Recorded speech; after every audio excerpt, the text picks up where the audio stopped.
first and foremost, the heated floor system. Fancy ones that are LG, they're Samsung. But when I moved here, I was kind of scared. We were so settled in Boise. Korea is really convenient. The safety is one thing I'll miss. 20 million people in it. I'm not worried about it. Yeah. 여보세요? Hello? Come on up. All right, thank you. Merry Christmas. Merry Christmas. Hi. Come on in. Thank you for inviting me. My pleasure. Part of the Korean culture is taking off your shoes. Well, welcome to our home. Wow, hi. Yeah.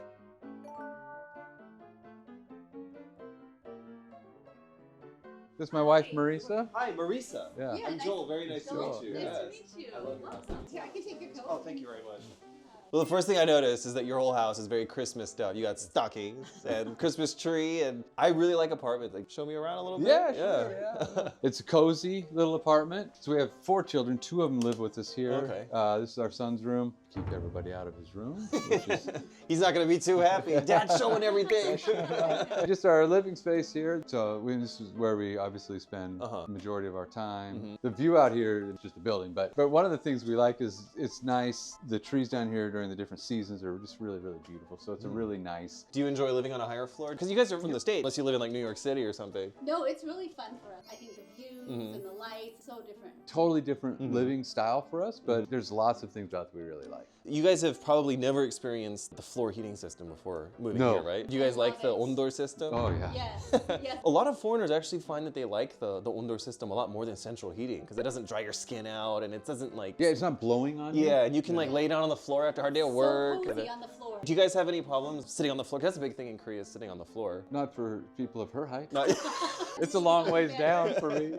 I think in America, the culture's changed a lot about taking off your shoes before you go in the house. But did you guys practice that before you guys moved here? We did as our family, but when people would come over, then, No expectation. yeah, you know, I guess probably 80% of the time we would always take off our shoes. But they don't have this nice shoe area. Yeah. In America, it just felt like it was just this big, huge pile of Do you guys like, all in all, like enjoy living in an apartment? I mean, we came from a sort of traditional suburban home. 2nd floor, main floor, basement, big yard. Yeah. And so to come here was like a true culture shock. Everything gets condensed. We don't have a basketball hoop out in the backyard. That said, there's a lot to like about this sort of smaller living or just condensed living. We love living so close to food and groceries and our market. It's like right and there. our food guy's right there. And being able to we walk everywhere. It's fantastic. When I was coming here, I couldn't help but notice you have not only the outlet mall right there, Yeah. you also have a Home Plus right there. Yeah. So close. Yeah. It's just fantastic. What about your kitchen? Yeah, because the kitchen is important. You know, all the cooking. For me, this kitchen is impossible because it's so low. Trying to cop good. Right,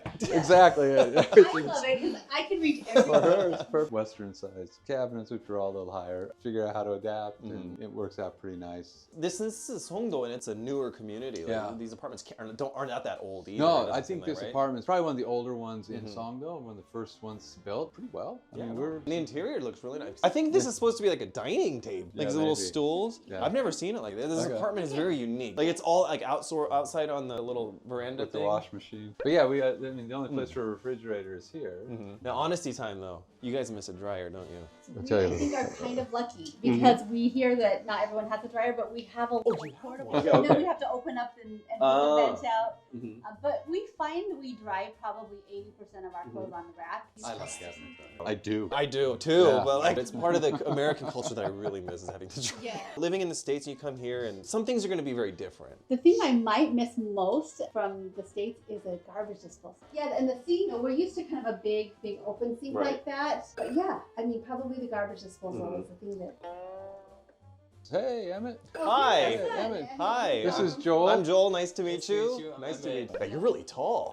You got your dad's jeans for sure. Wow. Yeah, you go put your stuff down. You know, I don't know that we are familiar with the Korean technology. Oh, in the look, some of refrigerator. them now have like little TV screens on them and Yeah. stuff. Like, Well, and all of the ones in the United States that are fancy ones that are LG, they're Right. Samsung, Korean refrigerators. so you guys have bidets installed all throughout your house? Yeah, we have 2 Yeah. bathrooms. Oh, Both of okay. them have it. Do you mind if I check out your bathroom? Sure, yeah.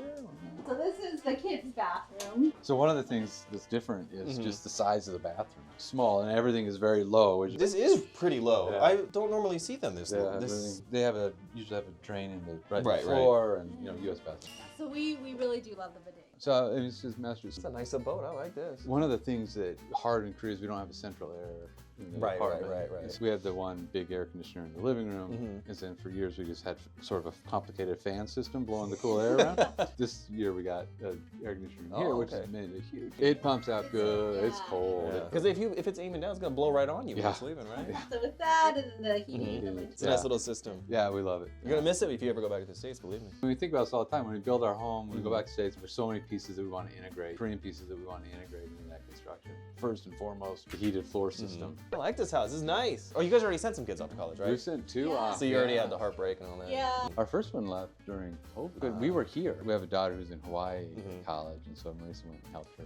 So your kids are just all over the place then? We're like in the States. Yeah. So one in Hawaii. Where's the other one? He's in Idaho. Idaho. Yeah. Okay. And then he'll be in Utah next year. You at Utah. So it's just a big global. Well, Joel, you've seen the house? Why don't we have a seat? Sure, yeah, have yeah. a seat and we'll chat for a minute. So first of all, thank you so much for showing me around your house. It's a wake-up call that I need to work harder in my life so I can move into an apartment. Wanted to ask you guys a question. So like when you guys first heard that you were coming to Korea, to live, what was your first impression? I was really surprised. I was 13 at the time when they told me I was coming to Korea. And luckily, 2 years prior, we had come visit Korea for a month. And they had taught at the university. So I had a feel of Korea, living in an apartment, the heat. But when I moved here, I was kind of scared because I've never moved around much. I'd gone to the same schools, like elementary and middle school for a long time. And like I had a lot of friends. Then shortly after they told me COVID. And so it was really hard for me to move over here right as COVID started. But it ended up being like just such a great experience. And I'm so glad we were able to move here. Initially, I was just shocked and just really, really surprised. Did you do what I did? And I told my parents, I'm gonna live with my friend.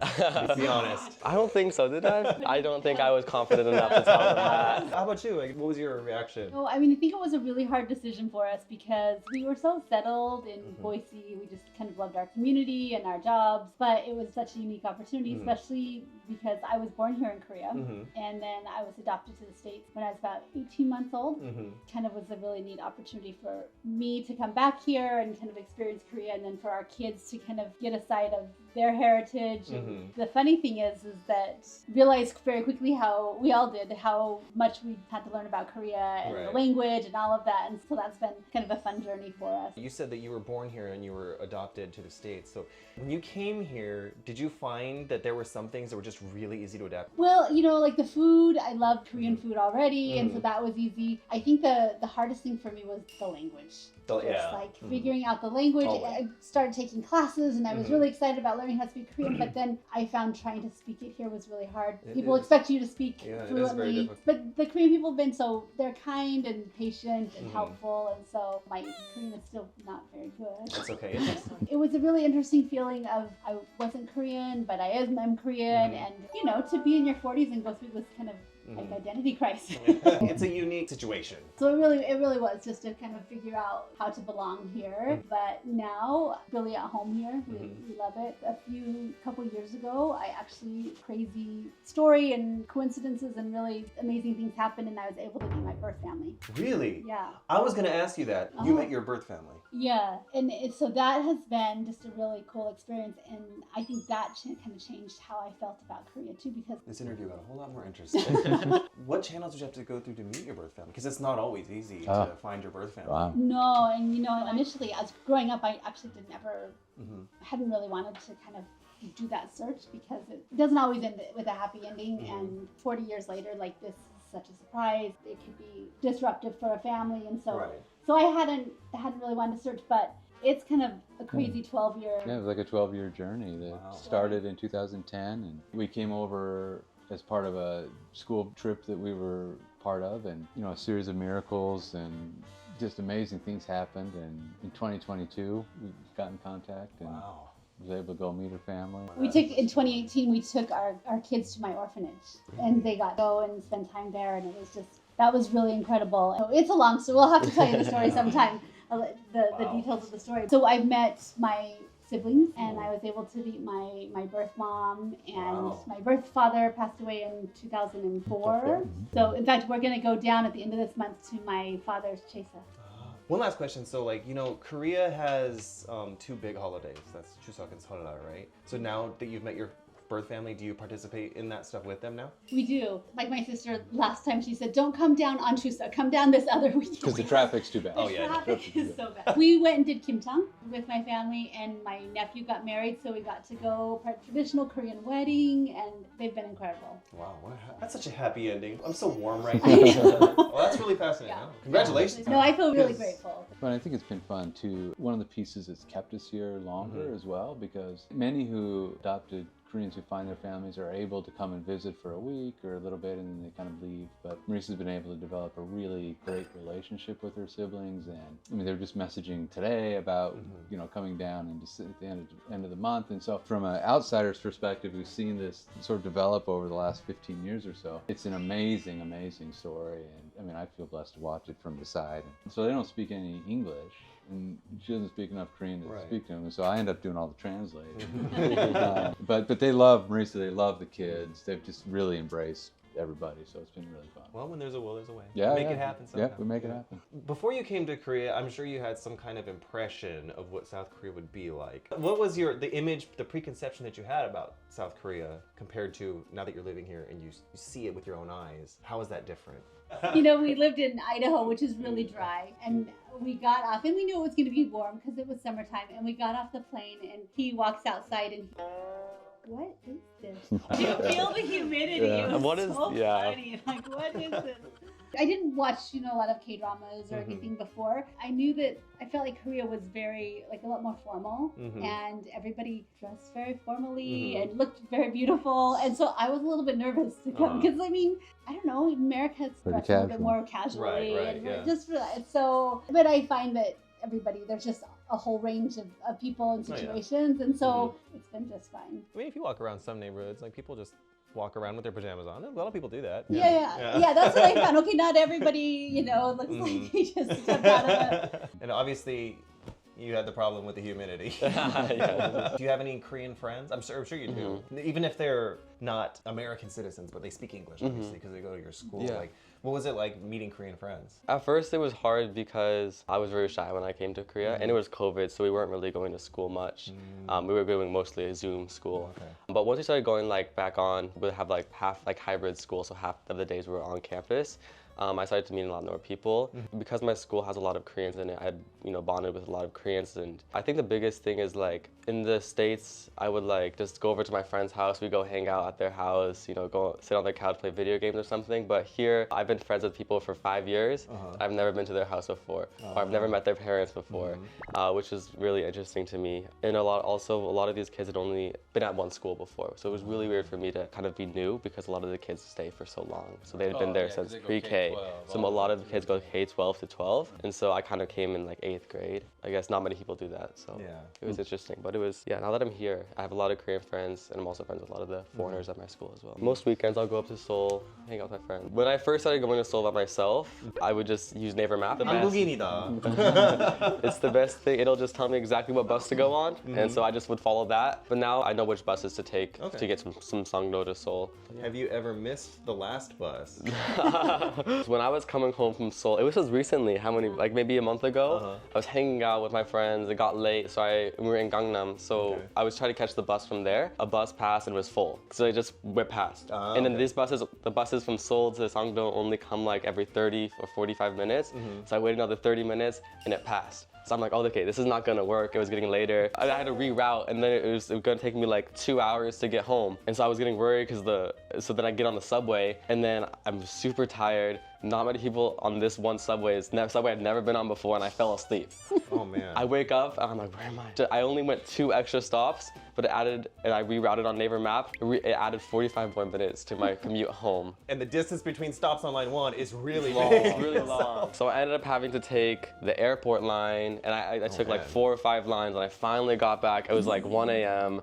I was so tired. I just wanted to go sleep, but that was the scariest. At least, at the very least, Korea is a very safe country. Yeah. So you don't have to worry. Public transportation goes really late. Yeah, it does. There's not a danger Yeah. here. But, you know, I mean, that is one of the things about what we love here is that if you get on a subway at 11:30 at night in a city with 20 million people in it, I'm not worried about it. you know, a large city in the U.S., it's a different story. Yeah, So definitely. that's what we love. It's one of the things we love about it. I mean, I think our kids have gotten a lot more independence. Like they've been able to do things. They can't drive yet, but they can go to Seoul. They've been able to manage public transportation, and I think that's been really a cool experience for them. It's definitely something that you can't really experience in the States. Yeah. You know what I mean? No, I like, can't. so for you guys, like moving here, do you find that while you've lived here, some of your lifestyles or some of your habits have really changed a lot compared to before you moved here? All of them. In the United States, we would eat out maybe once a week. At the I most. did a lot of cooking, and you know, I feel like I'm a fairly decent cook. When I got here, I could not. I mean, you just don't have the same ingredients, and things were different. And now I cook maybe once a week now. It's totally flip flopped, and we eat out. But the food is so good, cheaper than eating out in the United States. It's gotten really expensive in the States these So days. that's totally flip flopped, and we eat out, and there's so many great restaurants just outside of our door. What's something that you guys as a family that you never were eating in the States that you like, something that you guys all like to eat in Korea? Like, oh, it's chicken night or something. That, You know? chicken, Korean fried chicken is something that we have totally embraced. We love that. We order a lot more Indian food here, but I think Korean fried chicken is the one thing that we always really order. quite a bit. Yeah. And when we go out, jjajangmyeon, tangsu, we like that. We love that. It's like comfort food. Yeah. It's just like, How about you? Like, did you find anything like yourself change about yourself when you got here? Yeah, I think two biggest things. First was the studying habits. In the States, I never You didn't have to studied. study. I didn't have to study, but here I was surrounded by lots of, this Korean study culture is quite intense, and so I think I kind of just picked up on that, and it rubbed off on me. we tried to put him in a hagwon, but he wouldn't go. Oh, really? No, might not be quite as intense as other Koreans, but I became really obsessed with my grades for a while. You're Korean. You can't take it out of your blood. Exactly. The other thing was just like the beauty standards and looks, stuff like that, like fashion and like skincare and stuff. Like, He's a handsome man. Zoom in on his face. He's very handsome man. Before you guys came here, was skincare not like a big thing that you concentrated on? Here, it's like, you guys know. I know, and we lived in the lake in the summer times. We lived at the lake and outdoors. We were camping and doing water sports. Never put on sunscreen.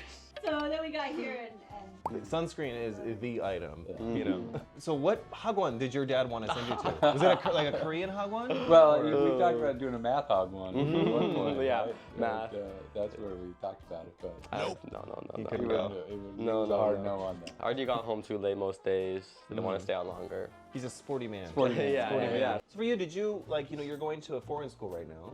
Do you find that there's a big difference between the school that you go to now? Yeah, I think just about everything was a bit different. I was going to a public middle school in the US. Okay. So there were a lot of kids in my school, and it was just grades 6 through 8 when I was there. And I came here, I was starting grade 8. This is a K through 12 school, which I'd never experienced before. So I was seeing, little kids and high schoolers, but also the class sizes were really small, 10, 15 kids per teacher. So that allowed me to get really close relationships with teachers and learn. I think it was, the teaching style was really different. In the US, they use kind of like the AP program, Right. but at my school, we do the IB program, the International Baccalaureate program. So that was a completely new change, new grading system. Instead of like A, B, C, D, E, F, it's a 1 to 8 grading system. I got my first grade back and I was like, I don't know what this means. I got a 7 or I got a 6. So it was a little weird. And also my grade only has around 80 kids in it. So it's very small class size compared to the US where there could be hundreds in one grade. Right.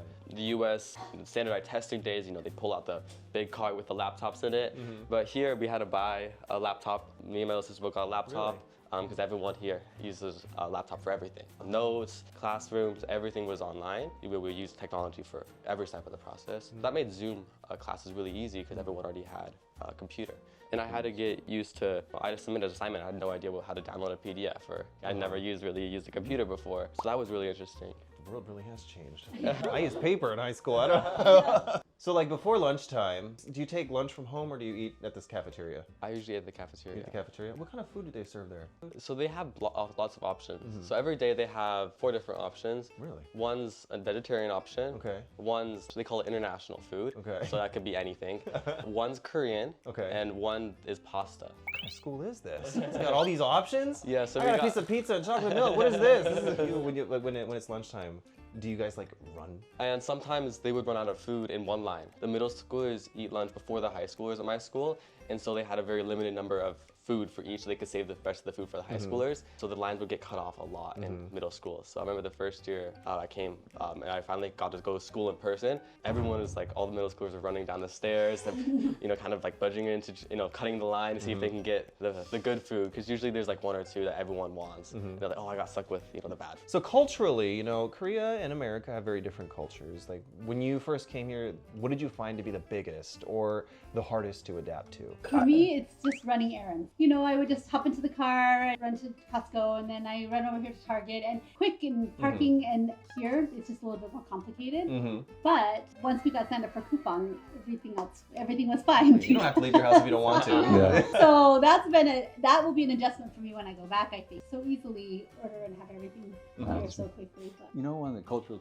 things from driving, it's just so different. You can just sort of stop wherever you want. You can cut in front of people. There's no merging. It's just completely different driving experience. Even though drive on the same side of the road, the pedals, the car is the same, but the experience is so different. It's here in the States, you know, there's a lot of room. It's a big place. Big place. You know, but here, you have to be aggressive. If you're not aggressive, you're not getting That's right. anywhere. Yeah. I mean, I say when you drive, you have to drive both offensively and defensively at the same time. One of the things I miss the most about the U.S. is being able to open my car door all the way. Little blue things on the side. Yeah. Vitally important they are. Do you have them on your car? Yeah. How about you? Did you find anything really, really difficult? Or what was the biggest difference for you? I think one thing that was difficult is just everything's a little bit smaller here. And so I'm, you know, thanks to him, I have quite long legs, and so some things are just uncomfortable to sit in long places. And sitting on the floor is really hard for me. Oh, is it? I'm not used to it. Even like now, my legs are a little uncomfortable. At the quarter mile, I saw you adjust your legs about 5 times as we started this interview. Long legs in Korea is considered a gift. You know what I mean? They love that. Like, you know, in Korea, they're like, 다리 너무 길어. You know what I mean? He's 롱다리. So, like, you guys mentioned that eventually you are going to go back to the States. You're leaving after you graduate high school. What do you think you'll miss the most about being here? I'll miss the food a lot, and the safety is one thing I'll miss quite a bit. Just I don't have to worry about anything, like going out, not have to worry about. I work with my phone, and I think I'll miss the people. It's just a different culture in the U.S. Just Korea is really convenient in a lot of ways, and so I think that I'll miss that. There's a friendliness in the West. You know, people smile and say hi, but the Korean people are really helpful. You know, I mean, there's been so many times we just have been stuck. I don't know what. They're just really helpful, and so I think that I'm gonna miss the people. 30 years ago when I first came, I just built this deep love and care for the Korean people. I mean, everything about them I just love, and being able to be here, interact with Korean people every day, work professionally. When I'm out meeting people. There's so much about the culture that I just really love. I mean, even things like how you sort of the formality of bowing to one another, or even just sharing business cards back and forth with each other. And those type of things I just think are special, and I think I'm really gonna miss that when I go back. Well, you know, the beautiful thing is, though, is that because you have such a long history with Korea, and you're from Korea originally, like, it's not like you're leaving forever. Like, you'll be back to visit at least, I'm sure. Right. When I was here before, I kept a daily journal that I have. What, in the 90s, you mean? Yeah. Oh, really? Yeah. I was looking through it, and I've got an entry on the, talking about when I first came. Yeah. Like my first experience with bulgogi and Korean barbecue. Okay. Well, that about wraps it up for today, and I wanted to thank you guys for inviting me into your home. Definitely hope to see you guys in the future, and good luck with cross country or track and field and all that and everything, and see you guys again. Thank you so much for inviting me, and I hope you guys had a good time. Joel, thanks for coming. Thank you. Thanks for spending time with us, everybody.